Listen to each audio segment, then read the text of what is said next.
ഇപ്പോൾ പ്രതിപക്ഷ നേതാവ് മാധ്യമങ്ങളെ കാണുകയാണ്. തത്സമയം. പുഴ അതിർത്തിയാണെങ്കിൽ പുഴയുടെ ഇപ്പുറത്തുനിന്ന് കുറച്ച് വോട്ട് അപ്പുറത്തുനിന്ന് കുറച്ച് വോട്ട് എടുത്തിരിക്കുക.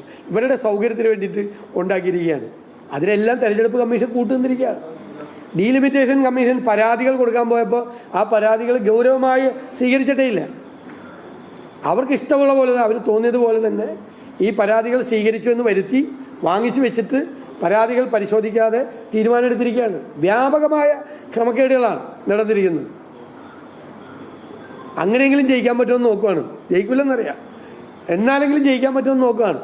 പക്ഷേ ഇപ്പോൾ ബീഹാറിലെ വോട്ടർ പട്ടിക അട്ടിമറിച്ചതിനെതിരായിട്ട് എല്ലാവരും ചേർന്ന് ഇലക്ഷൻ കമ്മീഷനെതിരായിട്ട് ഡൽഹിയിൽ സമരം നടക്കുകയാണ്. ഇവിടെ അത് വേണ്ടി വരും. ഇവിടെ അത് തന്നെ നടക്കണത്. ഇവിടുത്തെ ലോക്കൽ കേരള തെരഞ്ഞെടുപ്പ് കമ്മീഷനാണ്. അവർ തോന്നിയതുപോലെ CPM ആയിട്ടുള്ള ബന്ധമുള്ള ഉദ്യോഗസ്ഥന്മാരെല്ലാവരും ചേർന്ന് തോന്നിയതുപോലെ ചെയ്തിരിക്കുകയാണ്. എല്ലായിടത്തും ഇലക്ഷൻ അട്ടിമറിക്കാൻ വേണ്ടിയിട്ടുള്ള ശ്രമമാണ് നടത്തിയിരിക്കുന്നത്. ഏത് കാര്യത്തിന് വേണമെങ്കിലും ഞാൻ ഈ പറഞ്ഞതിന് തെളിവുകൾ ഹാജരാക്കുക.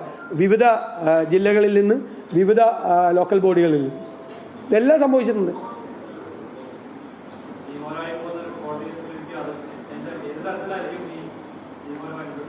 അല്ല, ഞങ്ങൾ അത് നിയമപരമായും നേരിടാൻ വേണ്ടിയിട്ടുള്ള ശ്രമങ്ങൾ നടത്തുകയാണ്. ഞങ്ങൾ ഇലക്ഷൻ കമ്മീഷനോട് നേരിട്ട് കണ്ട് അഭ്യർത്ഥിച്ചിട്ടുണ്ട്. അത് സമയം കൂട്ടണം. ഇത് കറക്റ്റ് ചെയ്യണമെങ്കിൽ തന്നെ, ഈ വോട്ടർ പട്ടിക കറക്റ്റ് ചെയ്യണമെങ്കിൽ സമയം എടുക്കില്ലേ? ഞാൻ പറഞ്ഞാൽ നമ്മളൊരു വാർഡിൻ്റെ സ്കെച്ച് കിട്ടാതെ നമ്മൾ എങ്ങനെയാണ് അതിൽ വോട്ടർ പട്ടികയിൽ പേര് ചേർക്കുന്നത്? 18 വയസ്സ് പൂർത്തിയായ ഒരാളെ ചേർക്കണമെങ്കിൽ അയാൾ താമസിക്കുന്ന വീട് ഈ വാർഡിനകത്താണോ അപ്പുറത്തെ വാർഡിനകത്താണോ നമ്മളെങ്ങനെ അറിയും? സ്കെച്ച് കിട്ടിയിട്ടില്ല, സ്കെച്ച് കൊടുക്കില്ല. അവരുടെ കയ്യിലുണ്ട് സ്കെച്ച്, CPMകാരുടെ കയ്യിൽ സ്കെച്ച് ഉണ്ട്. ബാക്കി കൊടുത്തിട്ടില്ല, ലോക്കൽ ബോഡിയിൽ കൊടുത്തിട്ടില്ല. കൗൺസിലർമാരും പഞ്ചായത്ത് മെമ്പർമാരും പോലും പല സ്ഥലത്തും കണ്ടിട്ടില്ല. ഞാൻ നേരത്തെ ആരോപണം ഉന്നയിച്ചിരുന്നു. 23-ാം തീയതി വോട്ടർ പട്ടിക പ്രസിദ്ധീകരിച്ചെന്ന് പറഞ്ഞു. ഈ മാസം ആദ്യം വാരം തന്നെ പല സ്ഥലത്തും തദ്ദേശ സ്വയംഭരണ സെക്രട്ടറിമാർ CPMകാർക്ക് ചോർത്തി കൊടുത്തു വോട്ടർ പട്ടിക.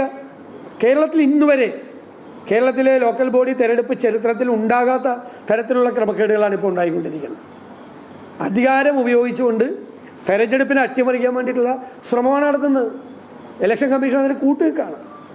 ഞങ്ങൾ നേരിട്ട് കണ്ട് പരാതി കൊടുത്താണ് ഞാൻ തന്നെ UDF.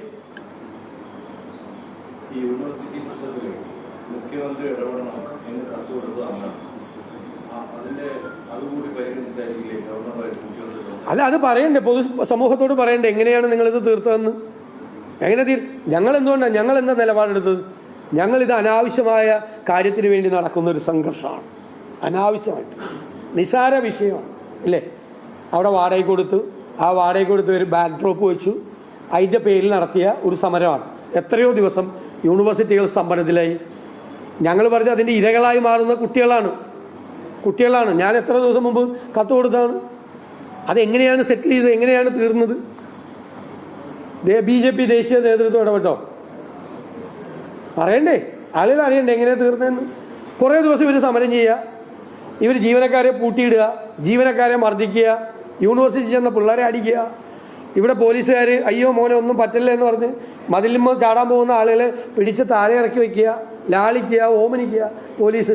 ഈ നാടകമൊക്കെ കണ്ടതല്ലേ കേരളത്തിലെ ആളുകൾ മുഴുവൻ? എന്നിട്ട് എന്താണ് ഇത് അവസാനിക്കാൻ? കാരണം എങ്ങനെയാണ് ഇത് അവസാനിപ്പിച്ചത്? അതറിയണ്ടേ? രാത്രി നടത്തിയ ചർച്ചകളുടെ ഭാഗമായിട്ടാണ് പിറ്റേ ദിവസം പോലെ സമരം വേണ്ടാന്ന് തീരുമാനിച്ചത്. അറിയണ്ടേ? പൊതുജനങ്ങളെ ഇങ്ങനെ വിഡ്ഢികളാക്കരുത്.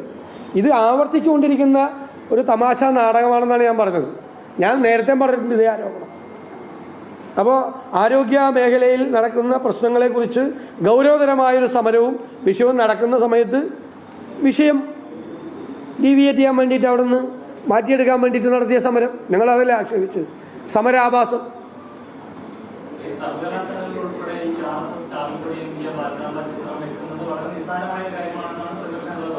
അങ്ങനെ ഞാൻ പറഞ്ഞില്ലല്ലോ. അല്ലല്ല, ഞാൻ അങ്ങനെ അല്ലല്ലോ പറഞ്ഞത്. ഞാൻ ചോദിക്കട്ടെ, എന്തിനാണ് മതസംഘടനയ്ക്ക് വാടകയ്ക്ക് കൊടുത്തത്? എന്തിനാ കൊടുത്തത്? കൊടുക്കാമോ? ആരാ കൊടുത്തത്? യൂണിവേഴ്സിറ്റി കൊടുത്തത് എന്തിനാ? പിന്നെ ആർക്കെങ്കിലും ഒരാൾക്ക് വാടകയ്ക്ക് കൊടുത്തിട്ട് അവർ ആ സ്റ്റേജിൻ്റെ പ്രതിപക്ഷ നേതാവിൻ്റെ വാർത്താ സമ്മേളനത്തിൻ്റെ തത്സമയ ദൃശ്യങ്ങളാണ് കണ്ടത്.